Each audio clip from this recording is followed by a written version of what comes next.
والتفت الساق بالساق إلى ربك يومئذ المساق. الحمد لله رب العالمين والعاقبة للمتقين ولا عدوان إلا على الظالمين. أشهد أن لا إله إلا الله وحده لا شريك له وأشهد أن محمدا عبده ورسوله صلى الله عليه وعلى آله وأصحابه ومن تبعهم بإحسان إلى يوم الدين. أما بعد. Pertemuan yang lalu bihamdillah azza wa jalla kita selesai dari penjelasan Syekhul Islam Ibnu Taimiyah rahimahullahu taala tentang wasatiyatu ahli sunnati wal jamaah dalam berbagai macam bab. Mereka pertengahan antara Rafidah dan Khawarij dalam bab apa? Indak ya Wahyu.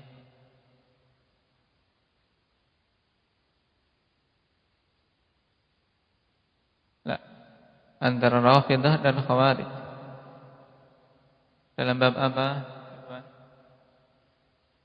Nah, dalam bab mensikapi para sahabat Nabi sallallahu alaihi wasallam. Terkhusus di sini siapa?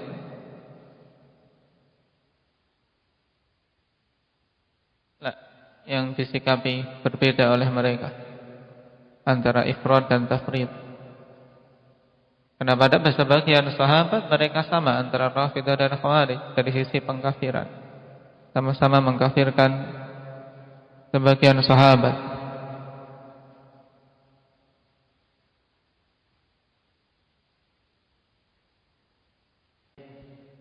Naam, berhubungan dengan Ali dan Ahlul Bait. Dikarenakan Rafidah dan yang semisal mereka dari berbagai macam firqah-firqah pecahan Rafidah, Syiah secara umum. Nah, mereka apa? Gulu terhadap Ali radhiyallahu anhu dari sisi apa? Loyalitas, kemudian pengagungan dan bahkan melampaui batas sampai derajat ilahiyah mereka berikan kepada Ali. Dan mengkafirkan sahabat-sahabat yang lain, terutama Khulafa Ats-Tsalatsah, Abu Bakar, Umar dan Utsman. Sedangkan Khawarij, bagaimana pendapat mereka dalam masalah ini?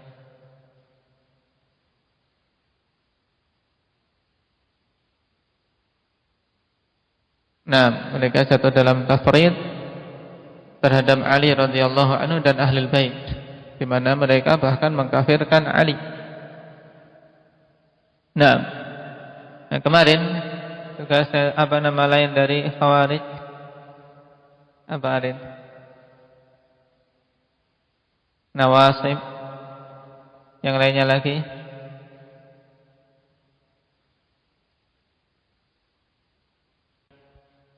Nah, firqah Mariqiyah. Nama lain? Syakkakiyah. Kenapa dinamakan Syakkakiyah?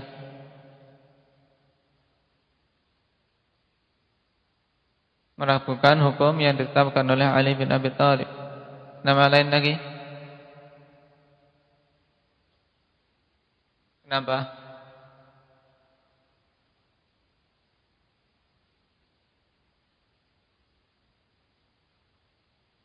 Syurrah. Yang lebih masyhur lagi apa?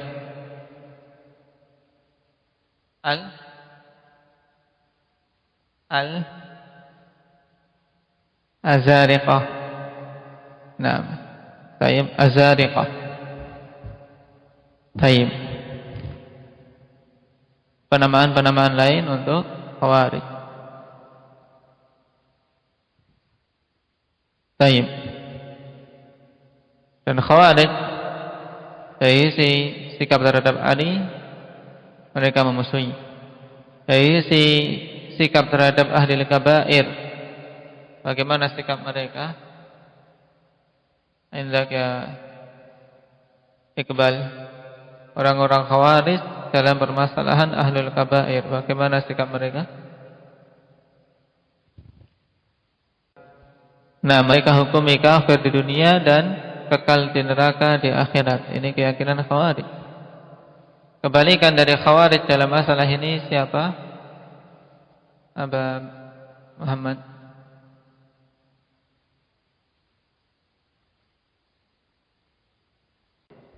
Nah, kebalikan mereka Murji'ah, yang menghukumi pelaku dosa besar sebagai apa? Masih Hudzaifah. Nah, dihukumi sempurna imannya di akhirat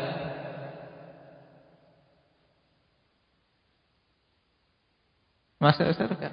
Nah, tayyib menurut orang-orang Murji'ah, tayyib muda hura-hura, tua kaya raya, mati masuk surga. Ini prinsip Murji'ah. Nah, tayyib dalam artian maksiat sebanyak-banyaknya tidak masalah. Yang penting ada keimanan menurut mereka. Setelah itu selesai masalahnya. Mereka semuanya masuk surga. Adapun ahli sunnati wal jamaah, mereka meyakini ahlul kabair itu bagaimana? Sekarang keyakinan ahli sunnah bagaimana?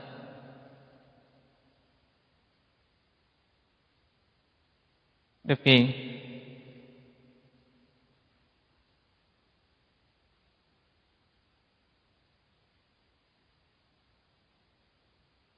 bahwasanya ahlul kabair di dunia dihukumi kafir, ya, dihukumi fasik, tayyib, dihukumi fasik.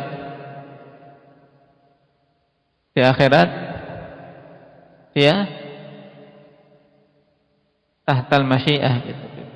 Di akhirat tahtal masyiah, jika Allah kehendaki untuk diazab maka akan diazab di neraka, jika Allah kehendaki untuk diampuni maka tidak diazab di neraka.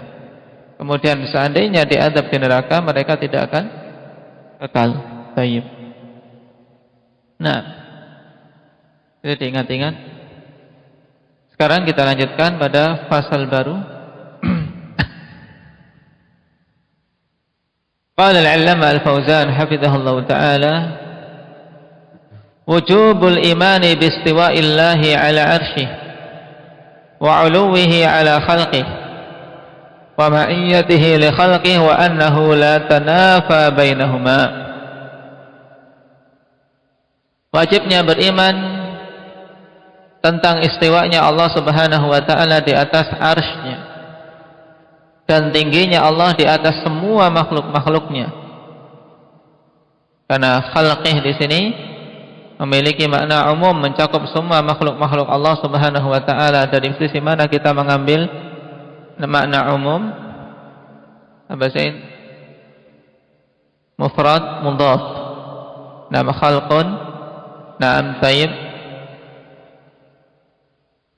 mufrad yang mudhaf. Wa 'uluwihi 'ala khalqihi, dan tingginya Allah Subhanahu wa taala atas keseluruhan makhluknya.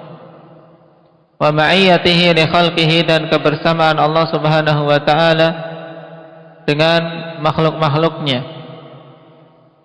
Dan bahwasanya tidak ada pertentangan antara kedua hal tersebut, yaitu antara penetapan tingginya Allah dan istiwanya Allah dengan kebersamaan Allah Subhanahu wa taala.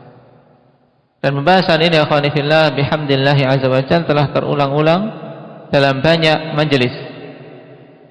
Tapi sebagaimana dikatakan mata taqarra, sesuatu yang terulang-ulang ya na'am akan tertancap dengan kuat. Karena pentingnya perkara ini akhwani fillah, dan banyaknya firqah-firqah yang menyimpang dalam masalah tersebut sehingga butuh diulang-ulang, sehingga seorang muslim terkhusus sunni salafi mereka betul-betul memiliki pegangan yang kokoh, tidak goyah dalam masalah ini. Qala rahimahullahu ta'ala faslun wa qad dakhala fima dzakarnahu minal imani billah al-imanu bima akhbara Allah bihi fi kitabih wa tawatara an rasulih wa ajma'a alaihi salaful ummati min annahu subhanahu fawqa samawati ala arsyihi aliyun ala khalqih. Dan telah masuk pada apa-apa yang telah kami sebutkan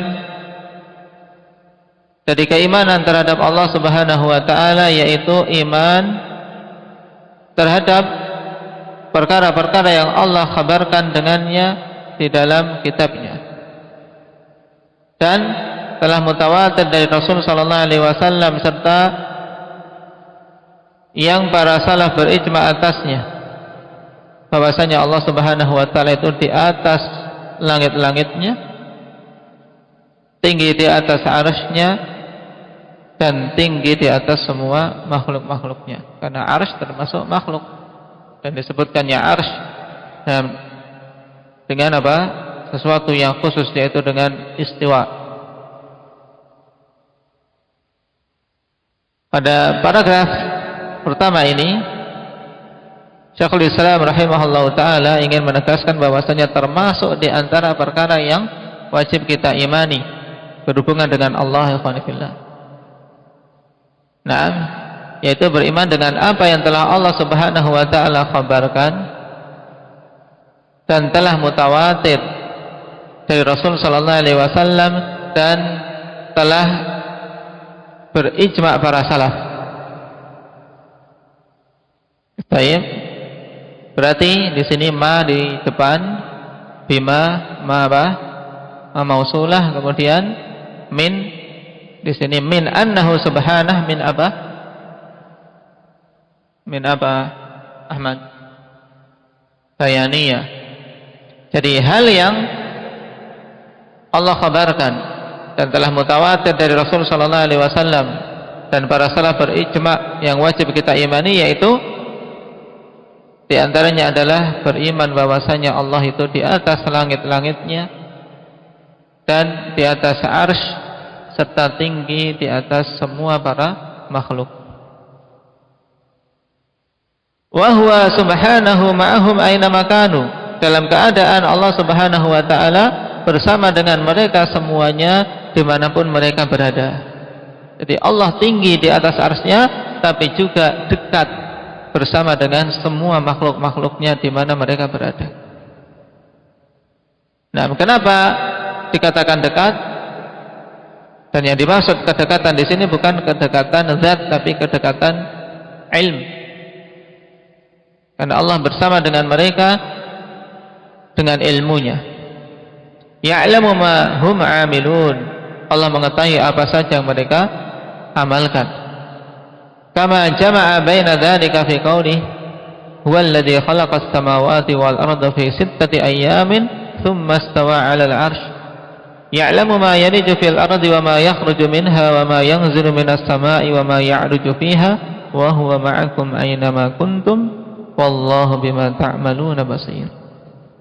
Sebagaimana Allah gabungkan di dalam firman-Nya ini di surat Al-Hadid ayat yang keempat, Dialah zat yang telah menciptakan langit-langit dan bumi selama 6 hari. Fi sittati ayyam, dan hari yang dimaksud di sini hari-hari apa? Indak ya Talha? Apakah hari yang berbeda dengan hari-hari di dunia ini? Berbeda? Tidak. Hari-hari seperti hari-hari di dunia, karena Allah Subhanahu wa taala sebutkan fi sittati ayyamin, tentunya ayam yang dipahami oleh hamba-hambanya, dan diawali dengan hari apa?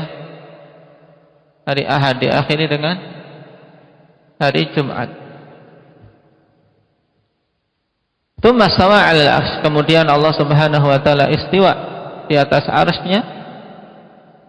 Allah tahu apa saja yang masuk ke dalam bumi dan apa saja yang keluar darinya, dan apa saja yang turun dari langit serta apa saja yang naik ke langit.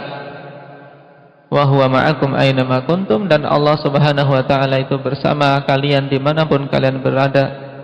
Wallahu bima ta'maluna basir, dan Allah itu terhadap apa saja yang kalian lakukan, Maha melihat. Sebenarnya kalau seorang memahami dan mentadaburi ayat ini dengan baik, tidak akan rancu ikhwani fillah tentang digabungkannya sifat tingginya Allah di atas arsy dengan kebersamaan Allah bersama makhluk-makhluknya. Kenapa? Karena kebersamaan yang dimaksud bukanlah kebersamaan zat. Zat Allah tinggi di atas arsy, tapi ilmunya, penglihatannya secara keseluruhan mencakup makhluk-makhluknya. Qala wa laysa ma'na qawlihi wa huwa ma'akum annahu mukhtalitun bil khalq. Bukanlah makna firman Allah Subhanahu wa taala wa huwa ma'akum, Allah bersama kalian, itu bahwasanya Allah bercampur dengan makhluknya. Kenapa? Fa inna hadza la tujibuhul lughah. Sebab sungguhnya ini bukanlah, atau sebab sungguhnya ini tidaklah diharuskan secara bahasa. Bahasa tidak mengharuskan makna itu. Bahwasanya ketika Allah katakan wa huwa ma'akum secara bahasa harus Allah bersama makhluk dalam artian bercampur zatnya, tidak. Secara bahasa tidak mengharuskan demikian. Wa huwa khilafu ma ajma' alaihi salaful ummah, dan pemahaman itu menyelisihi perkara yang para salaful ummah telah berijma di atasnya. Wa khilafu ma fatarallahu alaihi al-khalq, dan menyelisihi hal yang Allah Subhanahu wa taala telah memfitrahkan atas semua makhluk-makhluk. Fitrah semua makhluk mengakui Allah itu di atas, terpisah dari para makhluknya. Nah, jadi di sini bantahan secara ringkas dari Syekhul Islam Ibnu Taimiyah rahimahullahu taala untuk mereka-mereka yang memaknakan wa huwa ma'akum dengan kebersamaan zat, di mana Allah bergabung bersama dengan mereka, dengan para makhluk di alam ini. Yang pertama apa? Karena itu secara bahasa bukan merupakan keharusan makna. Nah, yang kedua menyelisih ijma' para salaf. Yang ketiga menyelisihi fitrah. Baik. Kemudian perkara yang keempat, beliau berikan dalil secara akli. Beliau katakan balil qamaru ayatun min ayatillah min aswari makhluqati. Nah, bahkan bulan yang dia adalah ayat dari ayat-ayat Allah Subhanahu wa taala. Kenapa bulan dinamakan ayat? Ayat yang bagaimana maksudnya, Nabil? Bulan kok dikatakan ayat? Bagaimana maksudnya ini? Nah, masuk dalam ayat, yaitu ayat kauniyah yang menunjukkan tentang keagungan Allah dari hal-hal yang ada di jagat raya ini. Nah, bulan adalah ayat di antara ayat-ayat Allah, termasuk dari sekecil-kecil makhluk ciptaan Allah. Ini bulan, apalagi kita. Ya, termasuk dari sekecil-kecil ciptaan Allah. Wa huwa mawdu'un fis sama', dan bulan itu diletakkan di langit. Wa huwa ma'al musafiri wa ghairil musafir aina makana, dan dia bersama dengan musafir dan selain musafir dimanapun dia berada. Ketika musafir berjalan di bawah naungan cahaya bulan, dia mengatakan sirtu apa? Wal qamara, yaitu dia berjalan bersama dengan rembulan. Nah,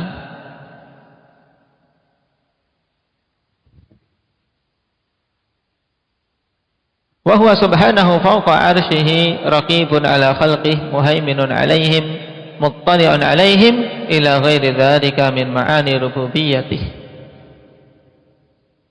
Kalau tadi bulan saja, kawan, dikatakan na'am ma'al musafir, bersama dengan musafir.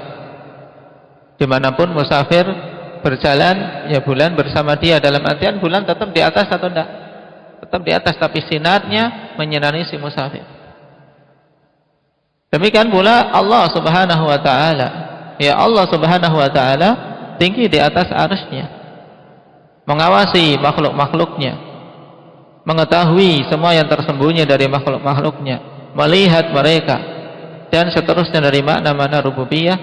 Nah, tidaklah hal itu kemudian melazimkan Allah secara zatnya bersama dengan para makhluk, tapi Allah tinggi di atas arsy-Nya dan melihat semua yang dilakukan oleh para makhluk. Baik. Kita baca penjelasan Al-Alamah Al-Fauzan hafizahullah ta'ala. Khassas al-musannif rahimahullah hatayn al-mas'alatain, al-istiwa' 'ala al-'arsy wa ma'iyyatuhu lil khalq bitanbihi liyuzil al-ishkal. Ya, musannif yaitu Syekhul Islam Ibnu Taimiyah rahimahullah ta'ala mengkhususkan dua permasalahan ini, yaitu apa? Istiwa di atas arsy. Yang mana istiwa apa? Apa huma mana istiwa? Istiwa itu apa maknanya?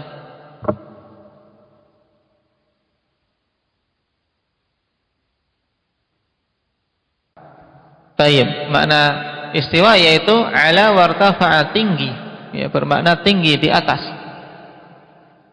Sebagaimana telah kita lewati, tidak boleh mengartikan istiwa dengan bersemayam, karena ada konotasi batil padanya, di mana dipahami di situ Allah dilingkupi oleh makhluk.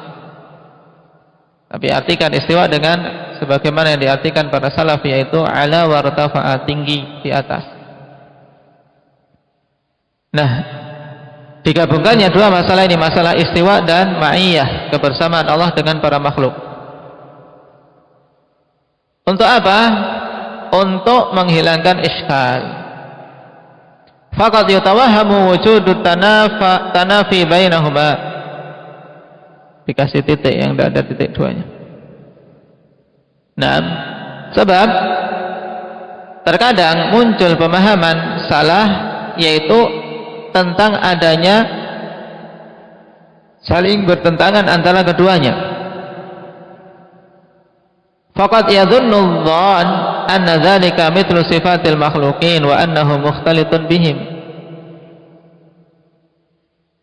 Dan terkadang pula orang menyangka bahwasanya yang demikian itu seperti sifat-sifat para makhluk. Ketika dikatakan Allah bersama para makhluk, berarti Allah bercampur dengan mereka. Fa kaifa yakunu fawqa khalqihi mustawiyan ala arsyih? Maka bagaimana Allah di atas para makhluknya istiwa di atas arsy-Nya? Wa yakunu ma'a khalqihi qariban minhum biduni mukhalatah. Dan bersamaan dengan itu Allah bersama dengan para makhluknya dekat dengan mereka tanpa ada pencampuran. Ini gambaran yang muncul atau sangkaan-sangkaan yang muncul, sehingga butuh tanbih secara khusus tentang hal tersebut. Jadi bagaimana Allah tinggi di atas arsy-Nya tapi kok bersama dengan para makhluk? Bukankah kebersamaan itu mengharuskan bercampur? Wal jawab an hadhihi syubhah kama waddahahu rahimahullahu ta'ala min wujuh. Dan jawaban untuk syubhat ini sebagaimana diterangkan oleh beliau rahimahullahu ta'ala dari beberapa sisi. Al-wajhul awal anna hadha la tujibuhu lughatul Arab allati nazala bihal Qur'anul Karim. Yang pertama, bahwasanya hal ini bukanlah perkara yang diharuskan oleh bahasa Arab yang Al-Qur'anul Karim turun dengan bahasa itu. Jadi secara bahasa tidak mengharuskan makna demikian. Kenapa? Fa inna kalimata ma'a fil lughati li mutlaqil musahabah la tufidu ikhtilatan wala imtizajan wala mujawaratan wala mumassah. Nah, sebab kata ma'a dalam bahasa Arab itu hanya memberikan faedah mutlaqul musahabah, yaitu kebersamaan secara mutlak, tidak memberikan faedah bercampur, tidak pula imtizaj, yaitu bergabung. Nah, tidak pula mujawarah, yaitu berdekatan, yaitu saling dekat tempatnya. Wala mumasah, tidak pula memberikan makna bersentuhan. Tapi ma'a memberikan makna apa? Mutlaqul musahabah. Ini diingat-ingat. Fa innaka taqul, sebab sesungguhnya engkau mengatakan, na'am zaujati ma'i wa anta fi makanin wa hiya fi makanin akhar. Sebab sesungguhnya engkau mengatakan istriku bersamaku, tapi dalam keadaan engkau berada di satu tempat dan dia di tempat yang lain. Nah, tidak harus kemudian di sampingnya terus. Wa taqul ma zilna nasiru wal qamaru ma'ana. Dan kau katakan kami terus-menerus berjalan dalam keadaan bulan bersama kami. Nah, bulan bersama kami. Wa huwa fis sama, dalam keadaan bulan itu di langit. Wa yakunu ma'al musafir wa ghairil musafir aina makan. Dan dia bersama dengan musafir dan selain musafir dimanapun dia berada. Wa idza sahha an yuqala hadza fi haqqil qamar wa huwa makhluqun saghirun fa kaifa la yuqalu fi haqqil khaliqil ladzi huwa a'dhamu min kulli syai'. Apabila benar penyebutan yang seperti ini pada hak bulan, yang dia itu adalah makhluk yang kecil, maka bagaimana tidak dikatakan kepada Allah Subhanahu wa taala, zat yang maha pencipta, yang dia adalah seagung-agung zat, ya, adalah zat yang paling agung dari semua perkara. Ini sisi yang pertama. Jadi secara bahasa tidak menuntut untuk bersama-sama secara zat, yaitu bercampur dalam satu tempat. Al-wajhu tsani, sisi yang kedua, anna hadzal qaula khilafu ma ajma' alaihi salaful ummati min as-sahabati wat tabi'in wa tabi'ihim wa humul qurunul mufaddalah. Bahwasanya pendapat ini menyelisihi perkara yang para salaf berijma' di atasnya dari kalangan para sahabat, tabi'in dan tabi'it tabi'in, yang mereka itu adalah qurunul mufaddalah. Alladzina humul qudwah, yang mereka itu adalah qudwah, teladan. Faqad ajma'u ala anna Allah mustawin ala arsyih alin ala khalqihi ba'inun minhum. Ya, mereka telah berijma' bahwasanya Allah itu tinggi di atas arsy-Nya, tinggi di atas makhluknya, ba'inun minhum. Apa makna ba'inun minhum? Terpisah dari para makhluk, yaitu tidak bercampur tempatnya, nah, dari zat.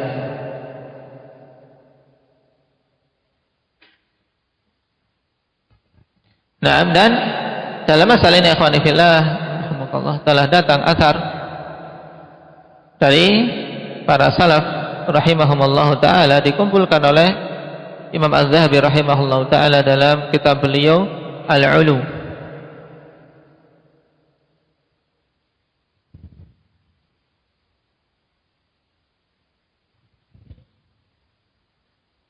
Di antaranya athar yang dihukumi oleh Syalbani rahimahullah ta'ala dengan jayyid, an-nasin min ashabin Nabi sallallahu alaihi wasallam, dari manusia kalangan para sahabat. Yang penting mereka adalah para sahabat ketika menafsirkan ayat tsumma stawa ilas sama.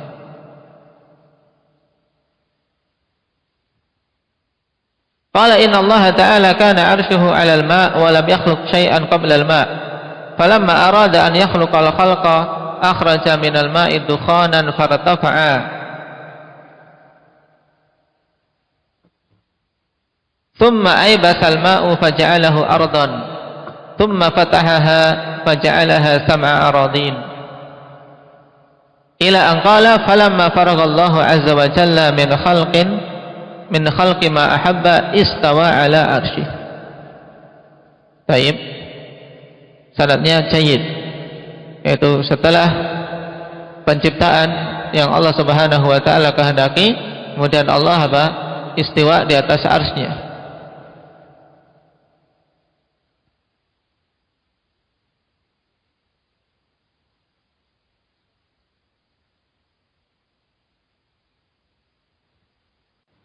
Dan di antara kalimat yang bagus,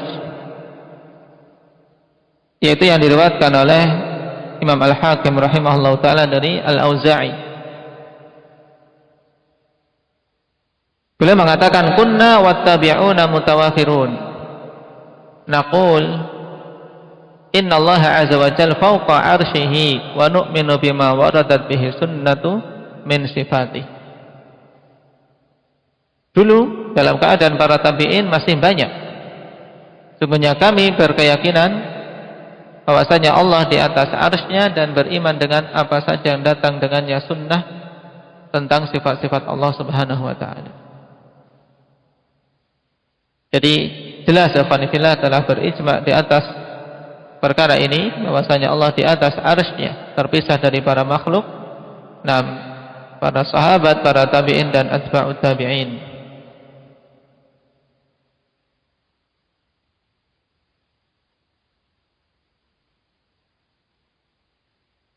Qala wa ajma'u ala annahu ma'a khalqihi bi'ilmihi subhanahu wa ta'ala kama fassaru qawlahu ta'ala wa huwa ma'akum bidzalik. Dan para salaf telah berijma bahwasanya Allah Subhanahu wa taala bersama dengan makhluk-makhluknya bi'ilmih. Ini kebersamaan dari sisi ilmu. Tayyib, sebagaimana mereka menafsirkan firman Allah Subhanahu wa taala wa huwa ma'akum dengan ilmu. Dengan tafsir ilmu, yaitu Allah bersama dengan kalian semua dari sisi ilmunya. Jadi ilmu Allah menyertai kalian semua, tidak akan luput satupun dari pengetahuan Allah Subhanahu wa taala.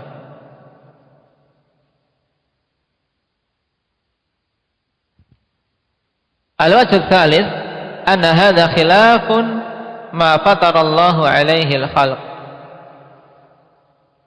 Bantahan yang ketiga bahwasanya ini menyelisihi perkara yang Allah fitrahkan di atasnya semua makhluk-makhluknya. Atau dengan kata lain bahwasanya keyakinan bahwasanya Allah bergabung dengan para makhluk ini menyelisih fitrah yang telah Allah Subhanahu wa taala tetapkan untuk para makhluk. Ai rakazahu fi fitrihim, maksudnya perkara yang telah Allah tanamkan dalam fitrah mereka. Fa innal khalqa futiru 'ala al-iqrari bi'uluwillahi subhanahu 'ala khalqih. Sebab para makhluk itu telah difitrahkan untuk mengakui tentang ketinggian Allah Subhanahu wa taala atas semua makhluknya. Fa innal khalqa yattahijuna fa innal khalqa yattajihuna ila Allah 'inda asy-syada'idi wan nawazili nahwal 'ulu. Sebab di antara yang menunjukkan fitrah ikhwani fillah, sungguhnya makhluk-makhluk itu mereka mengarahkan hati-hati mereka itu kepada Allah dalam syada'id, dalam kondisi-kondisi genting, wan nawazil, dalam kondisi-kondisi kejadian-kejadian yang menimpa mereka, nahwal ulu, ke arah atas. Jadi hati terarah ke atas, memohon, berdoa juga memintanya ke atas walaupun kita sedang kondisi sujud. Kepala kita di tempat yang paling rendah, tapi hati kita terarah ke atas memintanya. La yaltafituna yamnatan wala yasraf. Tidak menoleh ke kanan maupun ke kiri. Tapi hati kita yang mengarahnya ke atas ketika meminta dan berdoa. Min ghairi an yursyidahum ila dzalika, tanpa ada seorang pun yang memberikan bimbingan kepada hal tersebut. Anak kecil yang masih fitrahnya masih lurus, belum terkena pemahaman-pemahaman menyimpang dari pemahaman ahli bidah, ya secara otomatis mereka menyatakan Allah di atas. Wa inna ma bimujibil fitratil lati fatarallahu an-nasa 'alaiha, dan hanyalah pengarahan hati tersebut yang ada pada makhluk ketika mereka berdoa, ketika mereka meminta, itu adalah konsekuensi dari fitrah yang telah Allah Subhanahu wa taala fitrahkan manusia secara keseluruhan di atasnya. Kemudian datang Al-Quran dan Sunnah semakin menguatkan sisi itu. Adapun yang menyimpang dari Alkitab dan Sunnah maka akan tersimpangkan dari fitrahnya. Ini 3 bantahan, masih tersisa bantahan yang keempat. InsyaAllah kita ambil pada pertemuan berikutnya. Naktai bihadza walhamdulillahi rabbil alamin.